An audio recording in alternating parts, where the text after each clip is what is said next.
আসসালামু আলাইকুম। কি অবস্থা সবার? কেমন আছেন সবাই? আশা করি আলহামদুলিল্লাহ সবাই অনেক বেশি ভালো আছেন। আপনাদের দোয়ায় এবং ভালোবাসায় আমি অনেক অনেক ভালো আছি। যাই হোক, যেহেতু মেট্রো রেল যাত্রা, মেট্রো রেলে কখনো চড়া হয়নি। আজকেই ফার্স্ট টাইম মেট্রো রেল যাত্রা। তো আমি চিন্তা করলাম যে ঢাকা ইউনিভার্সিটি থেকে যেহেতু আমি হসপিটালে যাব, তাহলে আমি আগারগাঁও নামলে আমি সরাসরি হসপিটালে ওখান থেকে কাছাকাছি হবে। আর টাইমও কম লাগবে, শর্ট টাইমের ভিতরে আমি যেতে পারবো। তো শর্ট টাইমের ভিতরে খুঁজে দেখলাম যে মেট্রো রেল আছে, অলরেডি টিকিট নিতেছে ভাই।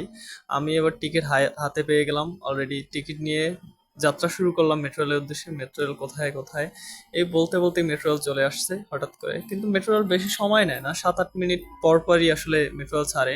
খুব ভালোই লাগলো। এটা দেখার পরে আমার খুবই আনন্দ লাগলো যে মেট্রো রেল এসে পড়ছে, মেট্রো রেলে উঠবো, মেট্রো রেলে চড়ে আগারগাঁওতে নামবো। কিন্তু আগে কখনো এক্সপিরিয়েন্স নাই, তো এই জন্য বেশিটা ভালো লাগতেই পারে। এরপরে ধীরে ধীরে ভিউ নেওয়ার চেষ্টা করলাম, দেখলাম বাইরের কি অবস্থা।